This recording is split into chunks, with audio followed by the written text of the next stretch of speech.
Hello everybody and welcome to the United Stand. We've put the party hats away, we've put the champagne away. Varane has still not been announced. Who knows what's happening there? Varane delay. I think the United admins forgot the password or something.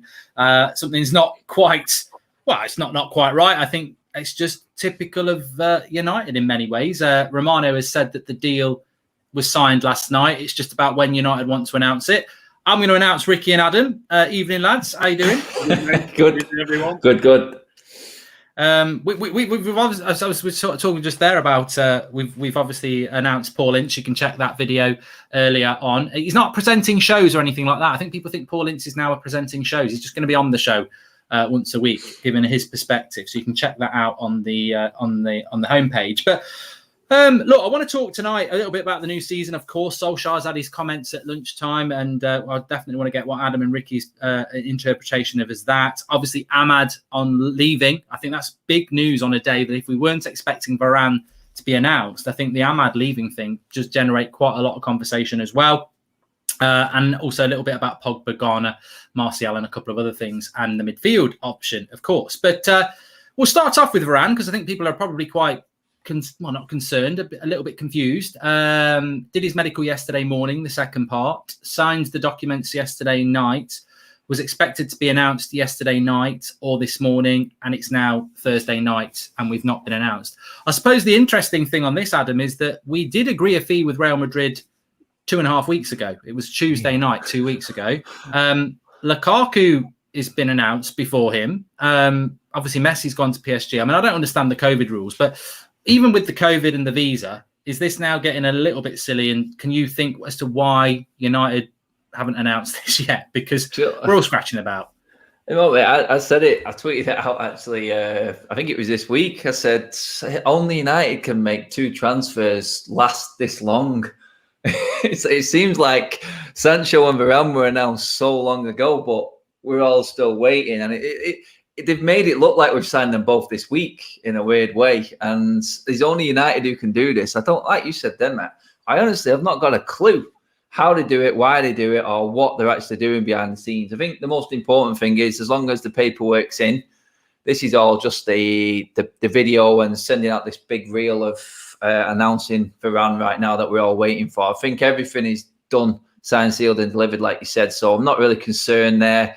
If he played against Leeds, I think that's what most people are waiting for, really. I still think it'll be Lindelof, personally. I don't see Ole risking Varane straight away. I think Sancho's half a chance, but I don't think he's going to put Varane in. So there's no real panic. It's just the way United do things. I think they'll have to realise that there's still another 2 weeks to go, and the season's starting within the transfer window this time, so they can't drag it out too much longer. It does have to be done this week at least, and I think it'll be tomorrow. I mean, what's the latest announcement we've ever made for a signing in the night? I mean, I can think back to the Schweinsteiger and Schneidlin one was early doors, early morning of the summer, wasn't it? But I can't remember. It's all about when's it official and when's it? You know, they sometimes do pending a medical. I mean, I don't know, but I suppose actually, Ricky, that's a good point from Adam there, because if he's not playing against Leeds now, you know, I know you're all about the game and you're all about playing, and you know, transfers to you probably, well, it's whether they're playing or not. I think we can safely say there's not been any pictures released today, so he might have actually trained. If he signed the documents yesterday, he could have trained today. But 2 days training, it does happen with strikers. I remember, like, we've bought players in the past and they come straight into the team, but you wouldn't expect he's going to start against Leeds. And you don't mind Lindelof anyway? You think it'll be all right? Is it something good? Anyway, but I said the other night, I think you can chance it with so you've just mentioned strikers there. They sometimes start as soon as they've signed, don't they? And it's still important that they can gel together with the teammates, and they've had a bit of practice with the teammates, but it's vital, absolutely vital for defenders that they've had a little bit of training time together. I think unless you're absolutely desperate, if you might sign a player and you've got loads of defenders out injured or suspended, then unless you're absolutely desperate, I don't think it's wise to throw a defender in before he's sort of played, I don't know, a game against the reserves behind closed doors, or actually had a good practice session with his teammates. So I don't think Varane will play. Just I was interested to hear what you both touched on about about, you both mentioned the documents being signed. Do we know for sure that the documents are in? How long before the match day do you have to do that before he actually is eligible? It's before the Friday, isn't it? I think it's midday tomorrow. Tomorrow. But apparently this has all been. I mean, Romano said it's already been signed. It's just the official thing that's not been done. Yeah, when you say the official thing, it's actually done with the Premier League, though. If they want to choose him on Saturday, could they choose him? That's my question. Yeah, that's sort of what Romano said about an hour ago. He said all the documents are signed. It's just about announcing it, publicly, and like Adam said, maybe all the commercial side of it. But then again, you don't know, because I think Manchester Evening News was saying they've got till 12 o'clock tomorrow. But it's all about fitness, I suppose, at the end of the day, isn't it? It's all about whether he could play. And I just think, for me, the sad thing is how long it's taken to get it done, really. Whatever those reasons are, it's just it has taken a long time, hasn't it? And it's that jeopardy of the Leeds game as to, hopefully we won't lose it, but if we did, we might never know why the reasons are. But it just seems like you said, Adam, it's just like, Sancho was done very early and then it wasn't. Varane was done very early and then it wasn't. I mean, effectively, he's not a United player yet, is he? Because he's not holding the bloody shirt up. I mean, he will be, but he's not. And I think, that's probably the frustration for everybody. It is. It's because like I said a minute ago, then I don't know how United managed to do it and drag it on so long. It's like they're just trying to cover time at the moment while everyone else is doing business, and United are still in the news. But I do feel like it is all just that Sancho video, all that build-up crap. I just think they're just doing all that, just like you said, the commercial side of things. And there's no real panic. I'm not really worried. I know he's signed. It's no big deal to me. If Lindelof plays a weekend, which I sort of expected him to anyway, then we move on to Southampton the week after. There's another full week then before we play. So we'll have a full week's training, and the season will be well underway. And then 2 weeks international break. So to be honest, no real concern. It's just a case of, like Ricky said, defenders do need time together. What we don't need is, for all the old guard in here, another William Prunier sort of scenario where he just gets thrown in one weekend and has an absolute nightmare.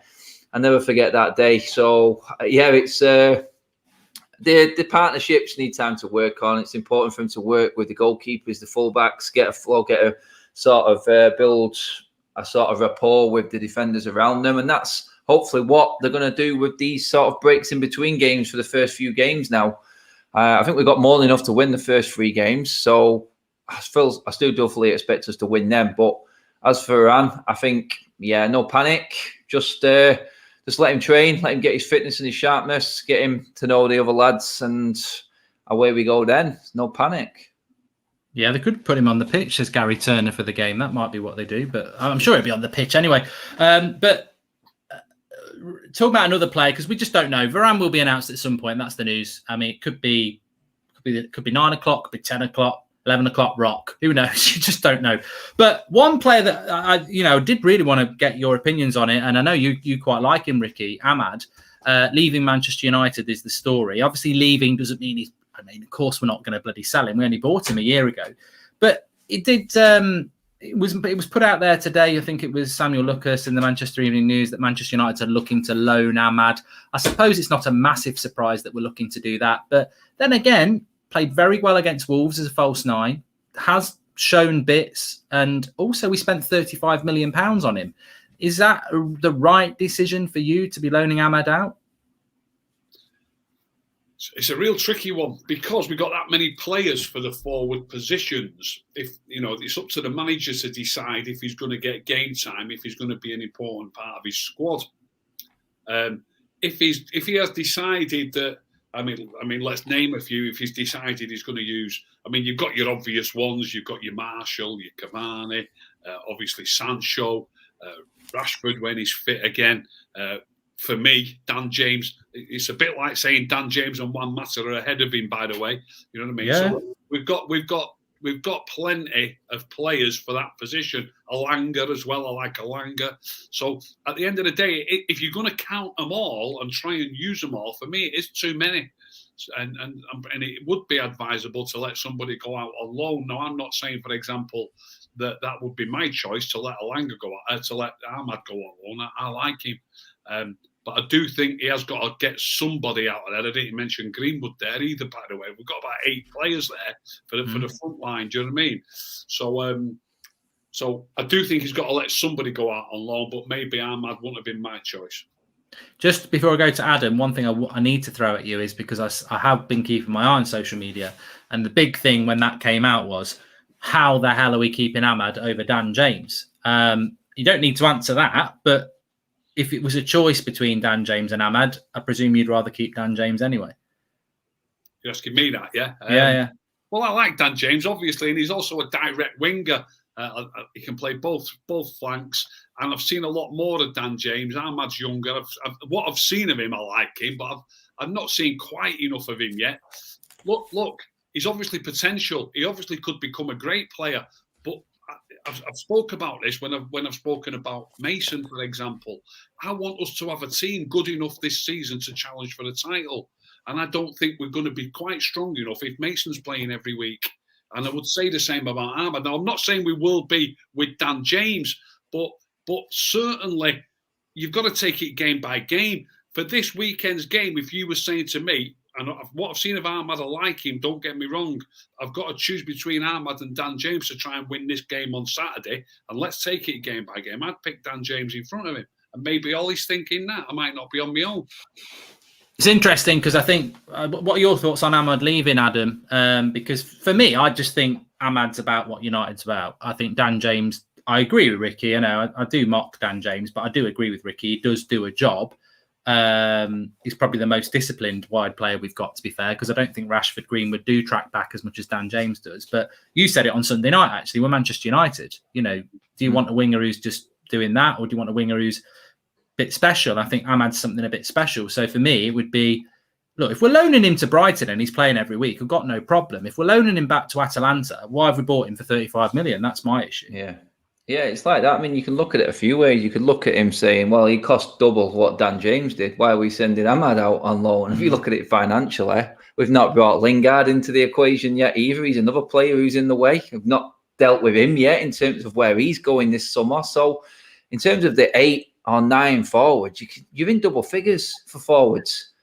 And you know what? I'd rather a player be playing than sitting in the under-23s and occasionally getting into the matchday squad to not play at all, because if they do get in the matchday squad, then they don't play in the under-23s usually on the Friday night.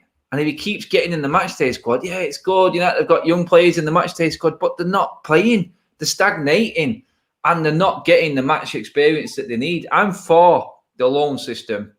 I'm all for sending players out on loan. Honestly, I like Diallo. I think he is one. I said he was my one to look out for. I mean, there's no guarantee in anything. I don't think we should jump too soon in terms of sending him out. We've still got a couple of weeks of the season before his window shuts. There's no saying Martial's going to come back and not have a recurrence. Rashford's missing for 2 months anyway. We know that. We need another option instead of Dan James and different games. We need to mix it up. Cavani is going to hold that central role. We know that, and Diallo's not going to get anywhere near that. Should we wait and see what happens with Lingard? There's lots of time, I think, for us to not say Diallo is the one to send out on loan. I think he can be done probably right at the end of the transfer window. I do want him to actually be playing competitive football, because he's only going to get better from it, I think, Diallo, because we've seen how well he's done when he's gone international duty with the Ivory Coast as well. And it's not daunting him. He's adapting to the league he's in, to the international scene. He played well against AC Milan as well in that game when he scored his goal. And you know what? He has got something. So for me, I do feel like it is the right move, but not quite yet. Let's just wait a minute. Let's just see how Martial sets off. Let's see what happens with Lingard. I do think that he is about 7th or 8th in the pecking order. I do agree with that, and that sounds ridiculous for a £35 million forward. But you know what? Unless Ollie's got ideas of changing the system and working it in different ways, only Ollie knows, like Rick said then.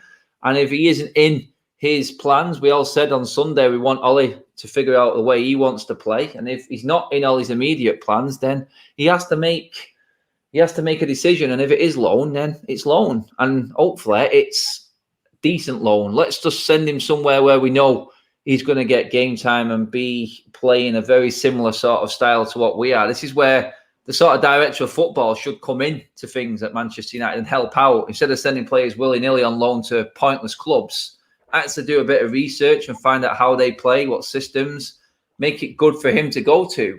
And hopefully that's what United behind the scenes have actually started putting in place now, because on other loans before, we've just sent players out willy-nilly, and it just looks like we just picked a team out of the hat and sent players out, and it's not worked. They've not come back. So hopefully the new setup behind the scenes, directors of football actually looking into this. Hopefully maybe someone like Fletcher, that's probably ideal for him because he does do a lot of travelling around watching football. So hopefully they make that right decision there for Diallo. And if he does go on loan, it's good for him, I think. It's another part of his learning process, and he does need first team action. So if he's not going to get it for Ole, don't keep him just rotting away in the reserves and in the matchday squads. Send him out somewhere competitive. Yeah, I do agree with that, because I think ultimately, if someone tells me he can go on loan to Brighton and play 20 games, or he's going to stay here all year and not be used, of course you're going to go with the loan deal. The question is whether he should be whether he should be being loaned above other people. I mean, I saw that today, Ricky. Someone was saying that, loan Elanga, loan AMAD, loan Palestri, loan Twansebi, maybe you're going to loan Hannibal, keep Mata, keep Lingard, keep Dan James. Is that the United way? When you think about how Sir Alex used to do it, he would, some of these young lads, basically what they were saying is, nothing against James and Mata, I mean, that's personal for anybody else, but what they were saying is, why are we sending young talent out to be coached elsewhere? Surely if they're good enough, we should be coaching them here. That's what we always used to do. And who's the young player that's going to break through this year? Because I called that a couple of weeks ago. I said, tell me who's breaking through this year as a young player, because I don't think anyone is. I don't think Ollie's even thinking about that, which, to be honest, is a little bit sad, because we are all about that. We are all about that, and I think Ahmed and Elanga have both got a great chance in the game, a great chance, but it's up to the manager to decide what is. Despite what we think about what could happen in the future, it's up to the manager to decide what our best chances of this season of getting silverware this season. And if he thinks Adam's just mentioned possibly 7th or 8th in the pecking order, if they're still 7th or 8th in the pecking order, do you know what I mean? Okay, it's great saying that, it'd be great being coached by United, it'd be great playing and training with all those players and learning the game, but so at some stage, and occasionally over the years, a young player breaks into the team really young and keeps his place in the team. How old was Giggs when he started commanding a place in the team? How old was Greenwood? How old? Yeah, Greenwood. He shouldn't be doing, by the way. That's another story. I knew as soon as you said that wasn't going to get the same as Giggs. It's not always the right decision. I mean, you might think it is, but it's not always the right decision. I already think that Ahmad and Elanga are at least as good as Greenwood. You know what I mean? Are you not worried, just on Greenwood? I know you're talking about something else. Are you genuinely not worried that, like, I call Greenwood a generational talent? I think he's the real deal. I think he could be one of the world's best players. Does that not worry you, Ricky? Are you totally not convinced, or do you just think he can be that, or do you think he's just never going to be that? I'm just not convinced by him at all. I think he. I love the flow of the play, mate. I love the flow of the play. You've heard me talk regularly about the way Mata gets it and gives it. He knows where he's going to give the ball. Players like Juan Mata, players like Van der Beek, they've got a picture in their mind of where they want to pass the ball before it comes to them, and they turn to the direct. They might be looking that way, but they know the space is that way, and they're getting the ball, and they know where they want to go with the ball before it comes to them. If you watch Mason play, especially on the wing, a little bit different up front, he's got his back to goal more. But when he's on the right wing, if you watch Mason, I think you can tell that he's hoping to manoeuvre a shot when he gets the ball. In my opinion, it's the wrong way to play the game. He's actually thinking for himself rather than thinking for the team. Even before it comes to him, you can tell. If I sat watching a game with you, I could say to you, he's going to take. It might not always shoot, but when he takes a touch, he's thinking about getting a shot off, and he might take 2 touches Whereas if that was Juan Mata, his second touch would have been a pass. And by taking 2 or 3 touches, hoping to get a shot in, and then pass it, he might still pass it. But he's passing it a little bit too late and spoiling the flow of the game. Is that not because Greenwood's a striker though, and he's being played out of position, and Mata's a creator? Because I think I think Greenwood's a striker. I think that he is. Well, he might be a striker, but as I've just said, I want us to compete with the top teams. I want us to be challenging for the Champions League. I want us to be challenging for the title. And we need players who are playing the game in the right way. And we need all our players to be on the same page. I mean, look, we've spoken about this in the past. How many times already have we seen Cavani throwing his arms in the air because the ball's not coming to the box? And what's happening there is Mason's getting the ball, checking inside and thinking about having a shot. Sometimes he does shoot, by the way, and sometimes he shoots. Sometimes he shoots when the defender's standing right in front of him and it just hits the defender and bounces away. You know, we've got to be better than that. I actually think Greenwood's been looking after the ball. I thought he was our best forward towards the end of last season. I think he's been looking after the ball a lot better than what Ricky's making out there. I do think his decision-making is actually getting a lot better. And you know what? What were you two arguing? I've just dropped into my head. What were you two arguing about after the show at 9 o'clock? It's pretty much on this, in like standards of Greenwood. Come on, I don't want everyone to miss out on this because it was a really good chat. Ricky was standing up and everything. I can't remember what it was. It was about Greenwood, but I can't remember the context. Yeah, it was no, wait. I'll tell you what. It'll be interesting to see what Ricky thinks actually now he's back at the games as well. I want to get that because you do see. If he's standing up, Greenwood, get him off, Ollie. He's rubbish. Get Mata on. Mata, warm up. Don't listen Ricky to that. Ricky wouldn't chance it. He wouldn't chance it out there with that mob. But no, I actually think it comes down to the manager again in terms of how he wants to play the game, because you don't know if Greenwood's got the instruction to do and have the free role. I think possibly sometimes it looks like our forward line have got too much of a free role. All of them. And there's games where it's just like, go out and win a game. And if you tell a young kid to go out and win a game, then you kind of lose all sense of purpose or plan from the start. And sometimes he can't track back very well, can he? No, he's not. He's not learned. He's not got that in his game yet. He hasn't. He's a striker, and no striker that I know tracks back.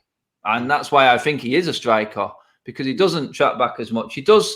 He has done it, and he is doing a bit more. But honestly, I don't want Greenwood to track back. I don't want him to have that in his game. I want him to be up front and learning off the likes of Cavani.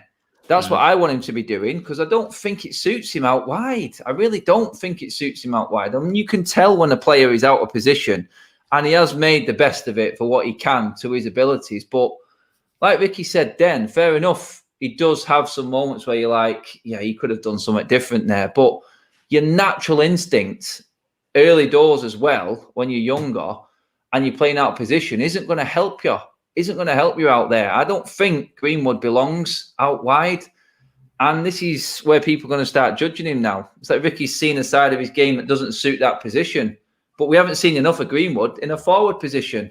And we haven't seen a consistent front line that we all said at the start needs to happen. We need to build a momentum of a stabilised team, and maybe 1 or 2 changes here or there. I definitely agree with that.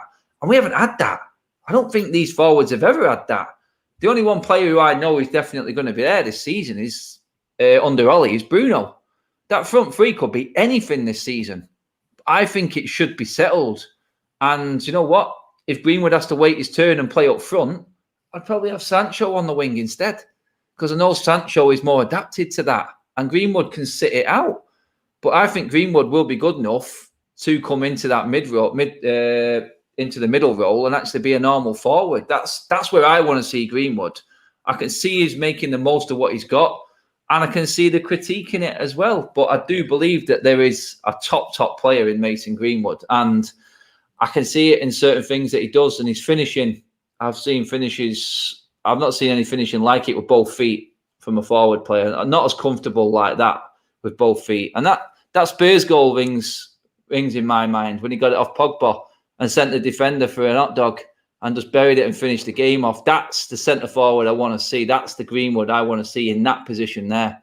He's deadly. He can shoot through people's legs. He's an absolutely quality finisher. And I mean, he could be playing up front against Leeds, Ricky, because if Cavani's not playing, Martial might not be fit. He's, you know, we forget as well. He's only 19. He could be playing up front against Leeds at 19 years of age. Would you play Martial on the left and Greenwood in the middle then? My front three would be Martial. I mean, it's probably different from what I said on Sunday now, but obviously that's the way it goes, isn't it? But I'm hearing Pogba on the left, and I'm hearing Sancho on the right, and Greenwood up front. Personally, I would go Martial left, Greenwood up front, and Sancho on the right. Do you think it would benefit Martial instead of being in the firing line, having not played for 6 months? To actually get a bit more space. Yeah, get someone next to him like Luke Shaw down the left. Bit more space, bit more time to work his way into the game, get his foot on the ball a lot more, because, like I said, our forward line has been inconsistent, and Martial's not going to get a lot of the ball if he's up front against Leeds. Shaw and Martial, I'm sure you remember, Ricky, because I know you're a fan of Martial, although maybe you'd want James to start. But Shaw and Martial aren't strangers. They actually have played together quite consistently over the last 4 or 5 years. It's a bit of it's a tricky one. Obviously, Cavani's missing. He's going to play a lot at 9. He's not going to play every week, though. And I do think it'll be Martial that plays mainly when he doesn't play.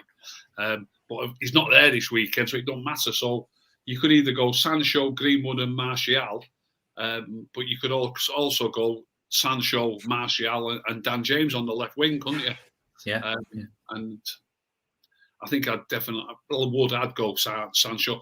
Look, how fit is Martial? Like you've just said, if he's not really fit enough to play, you might have to go Sancho, Greenwood, and Dan James, mightn't you? But if Martial got to start, any soon. When do you start, Martial? Well, if he's fit to start, he's got to start for me. He's got to start. But yeah. I don't know what you think about this. Yeah. I heard this as a leaked team. I don't know if it's a leaked team, or to be fair, it might have been it was all over social media this afternoon, and it could have been a leaked team, it could have been a predicted team, but basically it was the back 5 you'd expect: De Gea, Lindelof, Maguire, Shaw, Wan-Bissaka. The front 3 was Pogba, Greenwood, Sancho, so no Martial or James.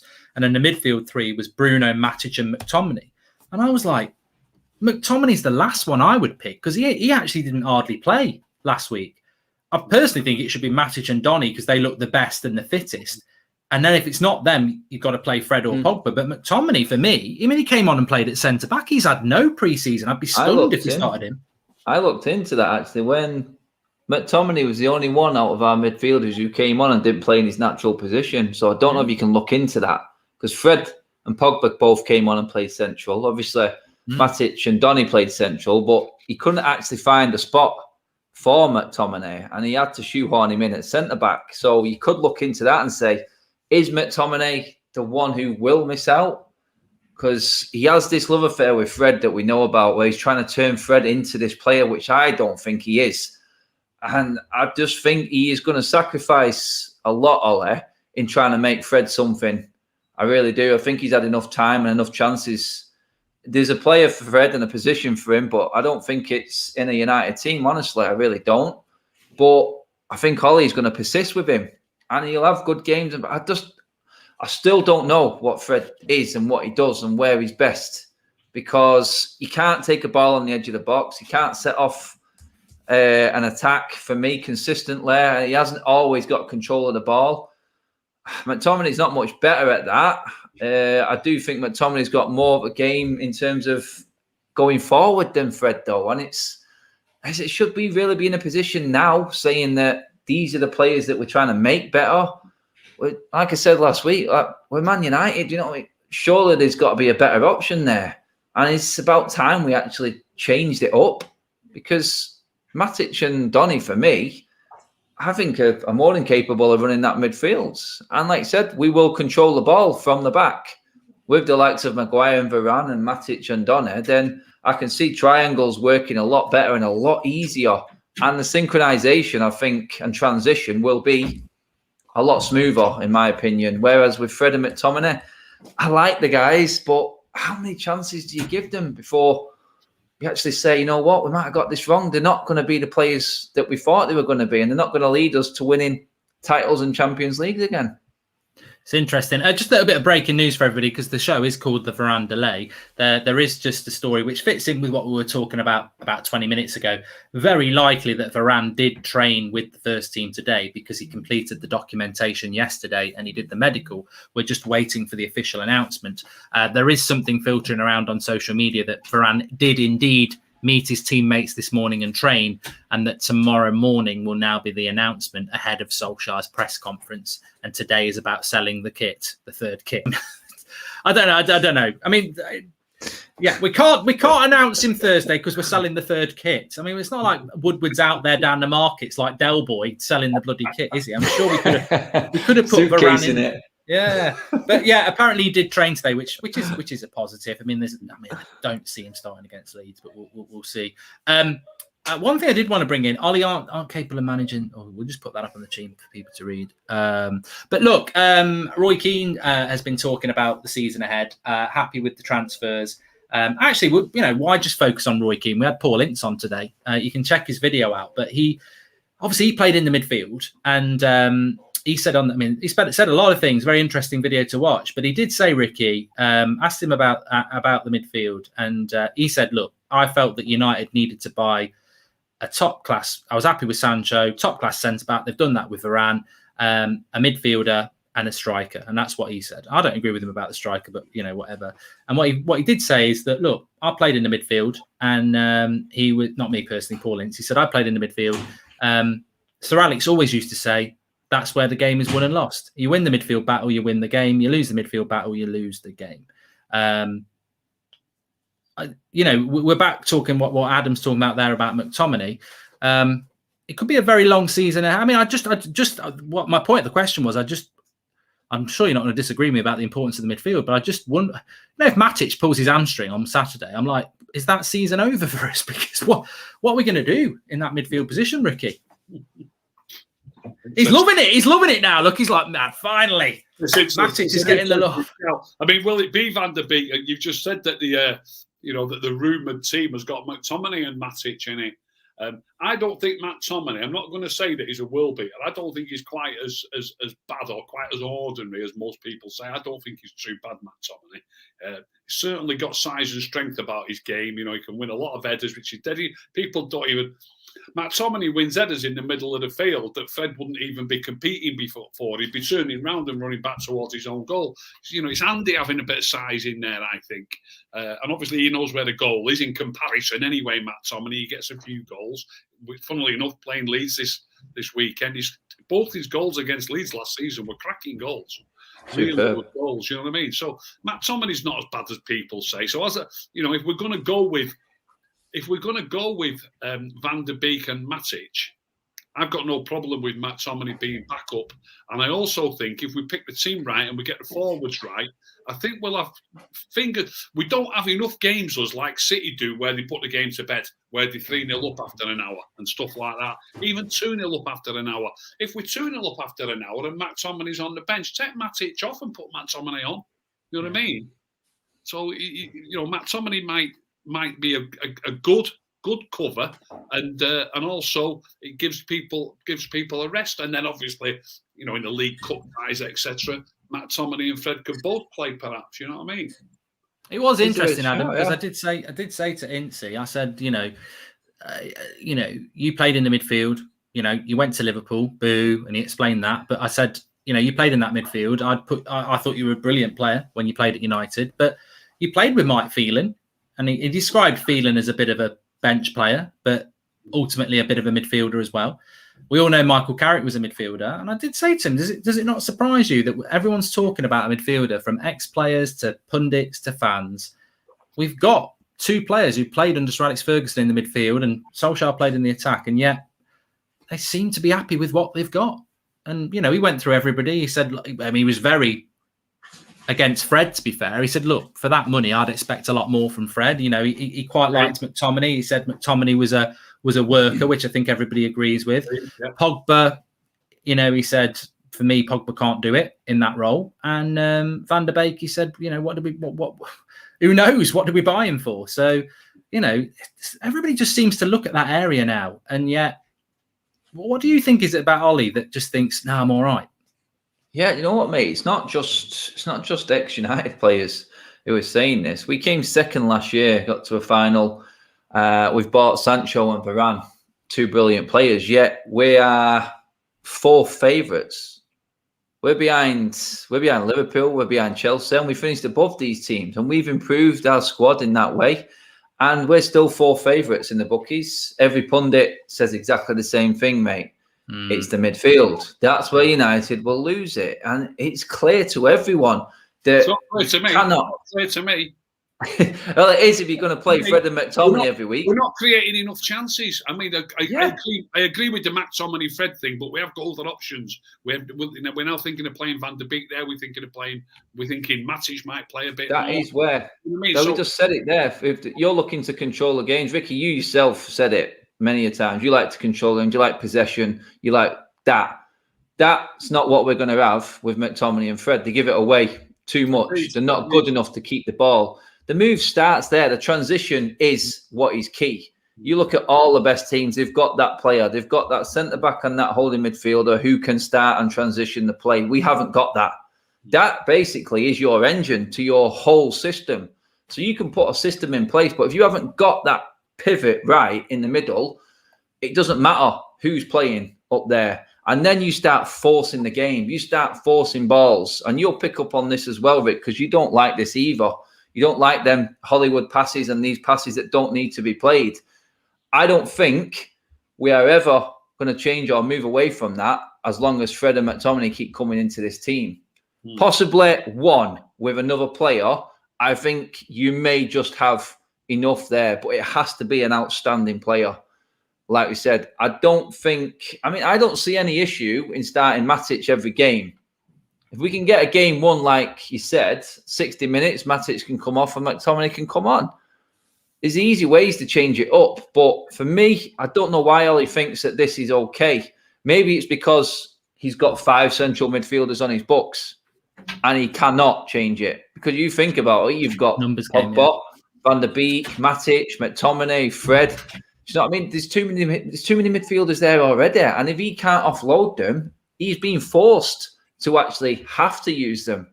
Because like I said, I think I said it in Sunday's show, where I don't expect everything to be done in one summer. And it looks like we're going to have to sacrifice the midfield again a little bit more. In terms of chances created, we do create chances. Just depends what kind of chance you want to call it. Is it a half chance? Is it an up-top chance? Which sometimes I think they pull out of thin air, to be honest. Bruno created 95 of them on his own last season. I'm Bruno's biggest fan, but I don't know. I can't remember 95 clear chances. I know that. And it depends on the level of chance now, doesn't it? I mean, what is creating chances? Is it getting a shot on target? Is it clean through on goal? Is it a cross in the box? Is it getting in behind and getting a cross in? What's the chance these days? I think personally, it's actually getting behind. I think it's getting to the byline, which I think is an art form that's been forgotten about. Getting crosses into the box. I think that is, as a defender, that's what I used to fear the most. As soon as a player gets in behind you, then you're lost. You lose that split second and it's gone. And that's when you lose the sort of consistency in your defence. I don't think we get behind enough. And for the pace we've got, I don't understand it. I don't understand it. For me, though, going back to the midfields, I think, you know what, just on that, of it. Just on that, start of it. I think you're right. That's the United way for me, overlapping right backs and full backs and getting your crosses in. But I think until Cavani came, and obviously we know he can't play every game, and maybe that's what someone like Paul Ince or Teddy Sheringham's on about, because I've spoke to both this summer and they both said we need a striker, and I've got Martial, got Greenwood. But then you think about it, and the only one who knows how to get on the end of a cross and make space is Cavani, and he can't play every game. And maybe that's what they're on about. I mean, that's what we were sort of. I love the width. I love whipping a cross in, but I don't think, it's not, for me, it's no surprise that Luke Shaw started to get more assists when Cavani came in the team. And I know It wasn't always Cavani on the end of it, but it's not just, he makes space as well as getting on the end of stuff. And I think that's something, but I think it all comes from tempo as well. And also one thing I wanted to add is that just seeing that Romano there saying that, and inevitably, I suppose that Man City are now making their move for for Kane. This was something that really worried me coming into the summer, was that we know we've got to close a gap on Man City. We know that their second team is better than our first team. We can buy Sancho and Varane, and that's great.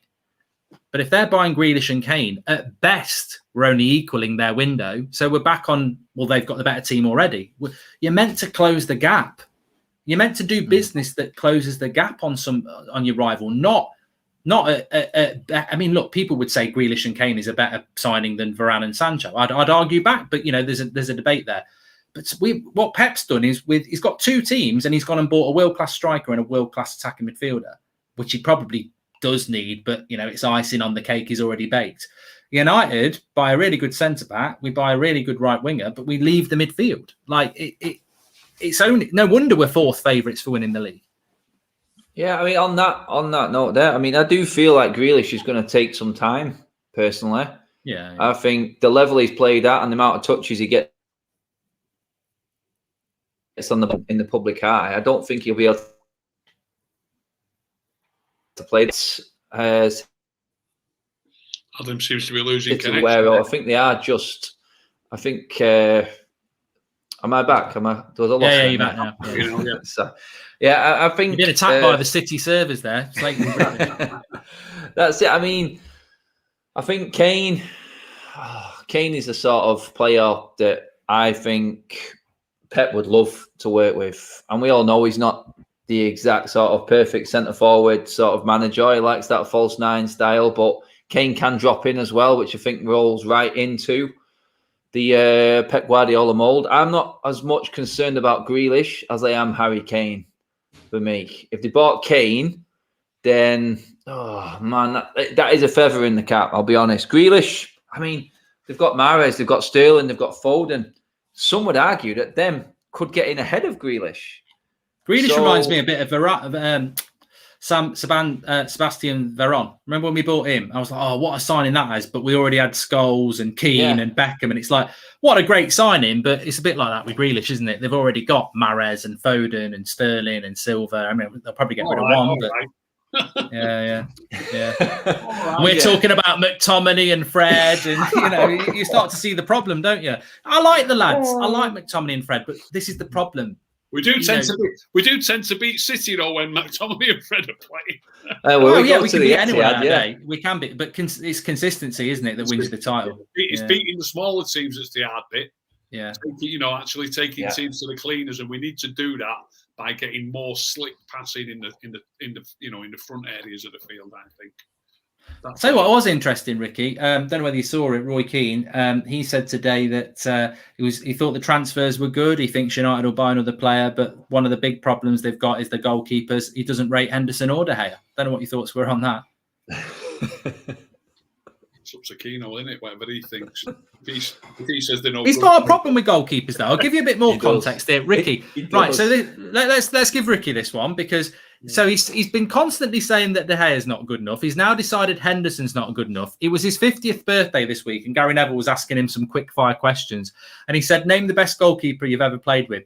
Oh, it'd have to be Peter, wouldn't it? But I didn't rate him. I thought he was overrated. So it's like you've just been told to name the best goalkeeper. You name him, and then he's overrated. So go on, give us your thoughts on what's Roy Keane's problems with goalkeepers. He trod on once, didn't he? He doesn't want to give out cheap compliments, does he? You know what I mean? Yeah.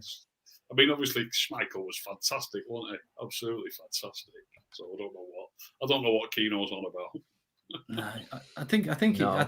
I don't. He has. You're right, Mark. He's got a vendetta against goalkeepers. I remember when I think he finished Howard's career. I think he finished his career, didn't he? When he went in on him, he just expects a goalkeeper to. I mean, he'll call an average what looks a spectacular save. I think he said it a few times with De Gea. So he's going to be he should be saving that as a goalkeeper. Oh, yeah, he does. What's your job?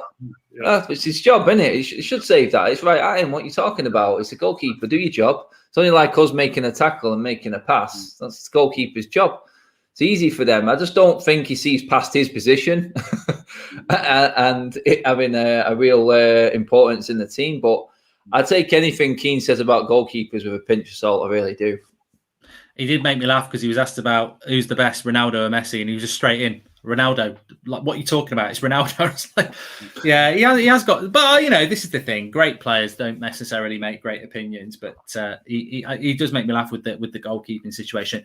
Also, just Paul Pogba, just to mention him, that they're on about again that he's United just don't know where his head's at, and they're just gonna, they expected an offer from PSG this month, which probably won't happen now because of Messi. They're going to keep trying to get him to sign a new contract, but they suspect that he's he's probably going to run his contract down. I mean, we've spoken about this, lads, haven't we? I mean, it's as you said. What was it you said, Ricky, about Pogba? That, you know, the thing is, it's all right about signing him a new contract, but ultimately, where does Ollie use him? You were saying something about that. Well, he just doesn't. Look, we've already said that he might even be going with Van der Beek and Matic at the moment. The way it looks against Everton, that could start this weekend, and if it goes well, he might stick with that for a few games. But usually he goes with McTominay and Fred. So people say to me, we've got to keep Pogba, we've got to keep Pogba, we've got to keep. Well, the manager doesn't pick him in his best position. His best position is central midfield, and no matter, look, there's no way of buttering it up. He doesn't get in our team in his best position. Now, whether he should do, that's a different kettle of fish. The manager does not select him in the team in his best position. So because he doesn't, he's obviously a quality player. He's got all the ability in the world. If he shoehorns him into the team wide on the left. I've seen he must have played 10 times wide on the left. He played wide on the right. Was it against City at Old Trafford? I think it was against City. No, it was against Liverpool away, because Marshall played on the left. He was marking Trent Alexander. Liverpool were still good at the time. I know they'd come good again. Marshall was marking Trent Alexander. Pogba was marking Robertson. So Liverpool away, he played wide on the right. Still McTominay and Fred in the position where you'd expect Pogba to play. So, you know, if you remove that name and let's just talk about him as player A, if we've got player A who's supposed to be a brilliant midfield player and he doesn't get in the team in his normal position, and we fit him into the team here and there, wide on the right or wide on the left, I'd rather have a natural wide player wide on the right and a natural left-sided player wide on the left. So, so I don't get what I don't get what it's all about. Why is it so important that we need to keep him? Why is it so important? He doesn't play in his best position, and you know, are you going to keep playing him is he going to play on the left wing all season? We've already spoken about that, haven't we? We've all just mentioned Pogba starting at the weekend, and actually, we don't need him to play on the wing at the weekend. We're all going, well, hopefully it'll be Matic and Donny and Bruno, which means Pogba's on the bench. But you know, he'll probably shoehorn him in on the left, even though he could play Martial, James, AMAD. Well, AMAD won't play, obviously. But he's got loads of options, but he'll put him on the wing. And he might well play wide on the left this weekend. It won't surprise me one bit. This is it. It's the whole shoehorning, round peg, square holes again that this club seems to do all the time. And Pogba's just there. I mean, there's a shout to play Pogba in Bruno's role as well. But Ollie won't. He won't defer for it. I mean, Pogba can play in that further central role where he's not got as much defensive responsibilities, but let's not open up that can of worms. I know this is what I mean. This is the problem that United have got. They've got a lot of players who play similar positions that we cannot find the right balance for. We really can't. And Pogba, it's not his fault. He just doesn't fit in. I agree with what Ricky says there. He doesn't seem to fit in. So you either commit as a manager and say, Pogba, most expensive player at the football club, most talented, a lot of people would argue. He's got everything about his game, his pace, his power, his touch. He's unreal at times. There's nothing like it or anyone on our team like it. But if you don't commit to playing him every single game in that pivot, in the holding midfield role, or just coming forward off there, then you shouldn't be playing him anywhere else. Because the only reason City and Liverpool and Chelsea are probably going to be ahead of us this season is because them players in them positions are natural players for each one of them positions. That's why City are going for Kane. That's why Chelsea have gone for Lukaku, because Werner does not work there. He's a winger. So they've committed to that, to say this is what's going to take us to the next level. And everyone else in their positions is naturally that position. You don't see that player at Liverpool, City or Chelsea playing anywhere else in that midfield, especially in the centre. They're guaranteed. Whereas we've got Pogba, who goes left, he goes right, he's in the middle one week. I mean, you have to make a decision sooner or later and go, this is the best team and this is the best balance and this is how I'm going to move forward. Stop being, it looks like he's being forced to play Pogba just because of his name at times. And I hate to say that, I really do, because Pogba's talented, but it does look like Ollie's just trying to find the spot for him. Man United desperately want to keep Pogba. I think we all know that. But the odd thing is, and I agree with both the lads there, is and like Ricky was saying last Sunday, is that why are you looking to pay 400 grand a week for a player that you're shoehorning in? I'm not doubting Pogba's quality, but if he's a 400,000 pound a week and player, and maybe he is. Look, I think he's a fantastic player, but I think it's embarrassing that you're having to put him on the left wing or sometimes in the midfield. He should be in your midfield. I think he should start for United in the midfield, but we don't see it consistently. Matt, we just spent about 15 minutes, 10, 15 minutes ago, talking about will it be Van der Beek and Matic, and we can't win the league with McTominay and Fred. No Pogba. And I'm saying, well, Matic could play nearly every game, and McTominay. I don't think we even mentioned Pogba, did we? No. Did we? I don't think we even mentioned him. Why didn't we even think of him? Do you know what I mean? Well, it's simply because he doesn't get used there, does he? Yeah, he doesn't get used there at all. I mean, that's a good point. Ricky, I'll let you go first on this one. Paul Robinson was just saying, one of the moderators there, that his fear is that, a little bit like Van Gaal when we had that game against Leicester. He played quite open his first few games, and then we got beat by Leicester, and he never played that way again. The thing with Ollie is we've already known he knows how to get second place playing a back six. Do you think that there is a rightful fear that if he does get a couple of bad results, he might just go back to that whole McTominay and Fred thing, which we know is going to make us very slow and pragmatic? Or do you think he's decided? Do you think he's realised he's got to move on from that now?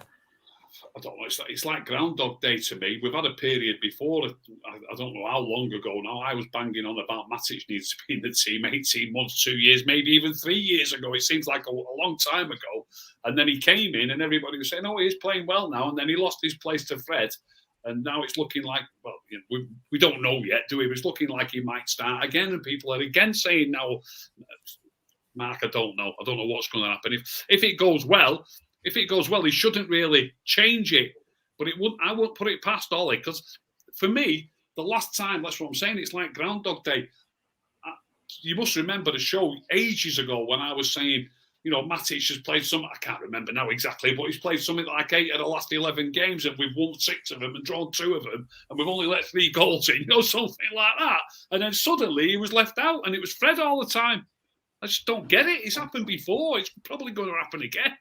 I mean, but one bad result, and it could easily be Matic who's out of the team, and we're back to Fred, and rather than trying to control games, we're trying to win the ball back all the time. Fred's one for winning the ball back. Matic is one for trying to control the game, control the pace of the game. I'd much rather have Matic, mate. Much rather. And on that, if you're going, sorry, Matt, if you're going to persist like Ollie is in playing out from the back, which gives us kittens every time United did it last season. It's probably we look like the worst team playing out from the back in all of that top half of the table. And if you're going to persist in trying to do that, then you are going to need someone comfortable on the ball. And we didn't have that last season for large parts, and we conceded many a goal from giving it away. I mean, it could have cost us in the Europa League with Fred. He did cost us in the FA Cup. If your centre-back is playing a ball into you on the edge of the box, you have to be able to take it. Otherwise, don't ask for it. And we shouldn't even be saying that. You should be accepting that midfielder is going to be able to take the ball no matter what. And if we're worried about a ball being played into our midfielder on the edge of our box, then that guy should not be playing in the team. It's simple as that. You can't accept that standard. I think the interesting thing is what you said before is having these 75,000 people back. Ollie mentioned it this morning. Having fans back in the ground, it's going to be great. It is. I don't think it will be so great. What he's not experienced is that these fans have had a season of last year.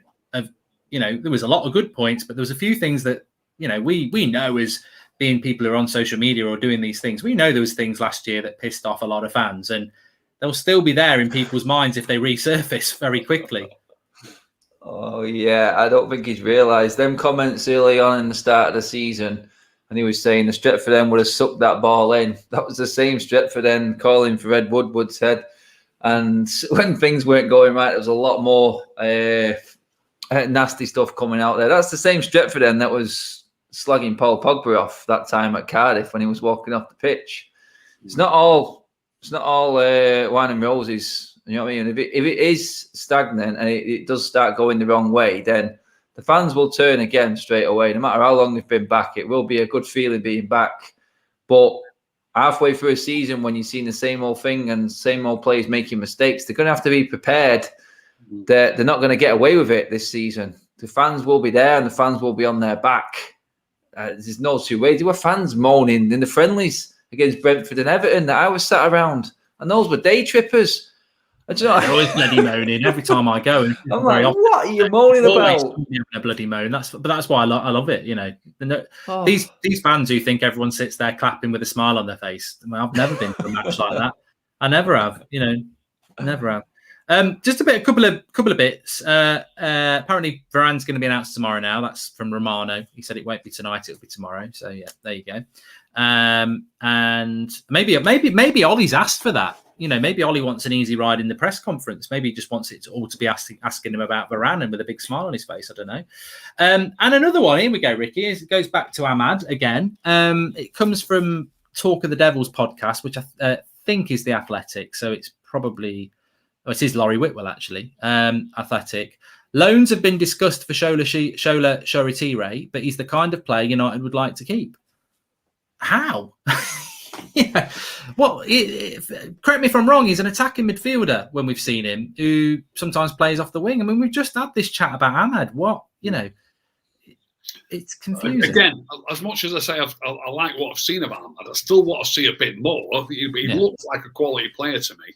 I'd love to see him 4 or 5 times on the bounce, but you can't afford to do that in the Premier League in case it doesn't go well. Do you know what I mean?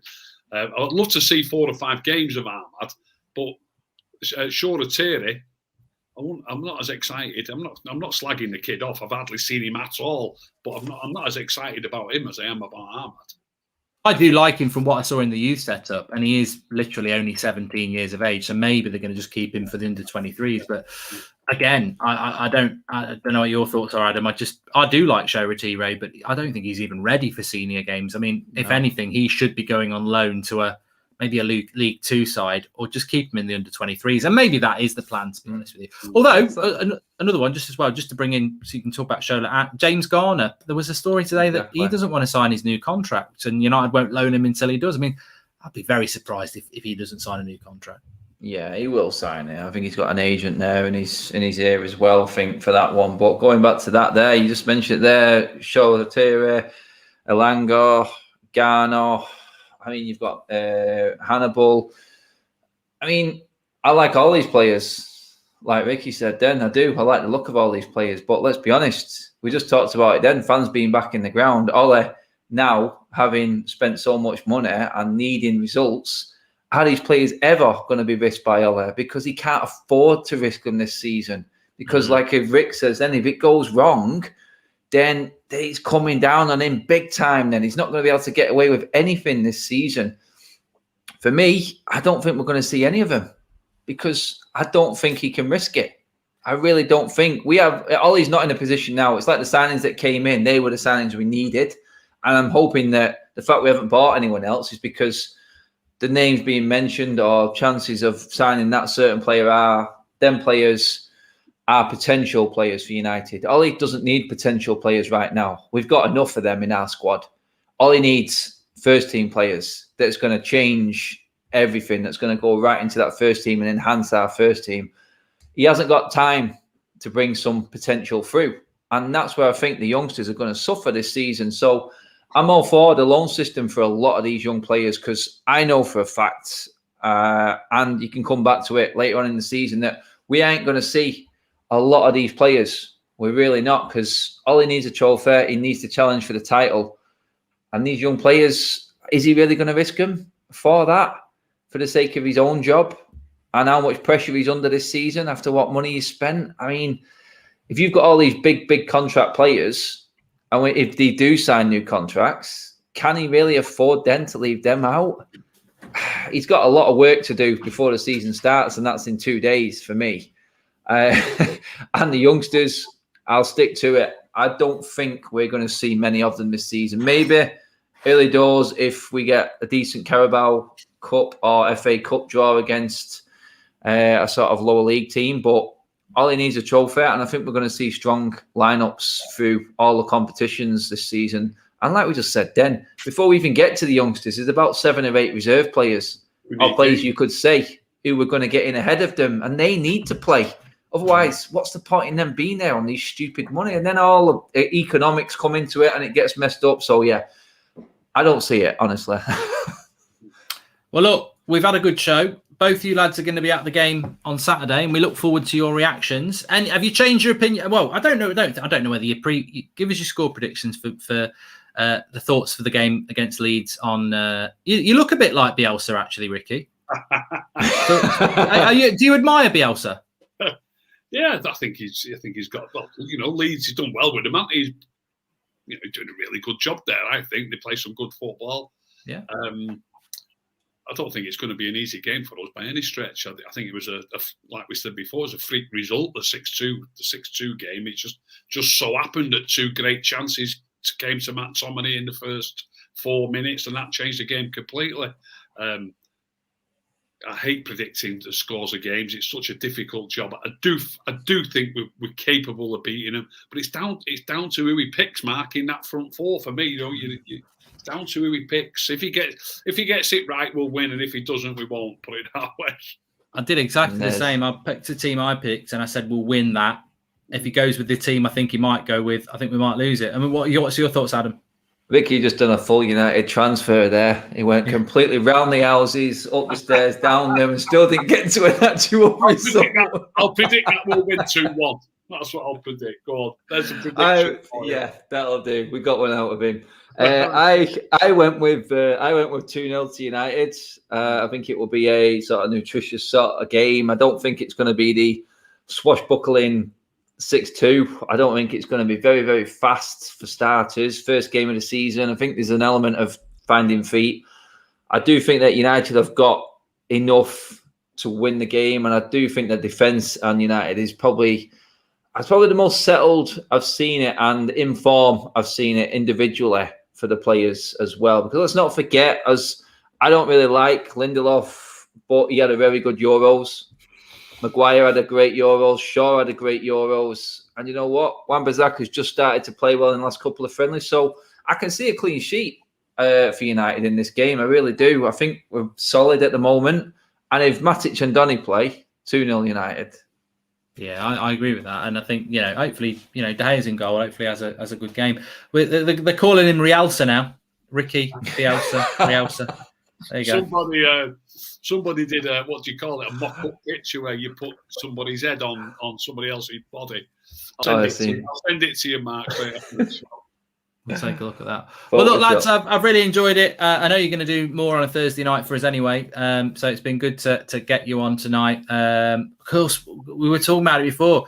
The reason we can plan Thursday nights now is because we don't have any intention of playing in that Emmerdale Cup ever again. But look, we've got to be careful. We thought that a year ago as well. So I think the draw for that is a week today as well. I mean, is it really? Look, we can't be ending back. I don't want to be in the Europa League again. I mean, God, it took us 2 years. It would kill me. That it would kill me. It really would. I don't want to be in that. But look, thanks for coming on, lads. Really appreciate it. Enjoyed it, mate. Thank you. Cheers. And we will see you tomorrow, where it looks like we'll get Varane announced, but we'll definitely get Ollie's press conference tomorrow, which will be interesting to see if he gives us any hints ahead of the game on Saturday, because I'm sure he'll be talking about fitness and stuff like that. Take care, everyone. Thanks for watching, and we'll speak to you all soon. Don't forget to check out the Paul Ince interview as well if you've been at work and stuff. That's on the homepage. I'll watch that in a bit.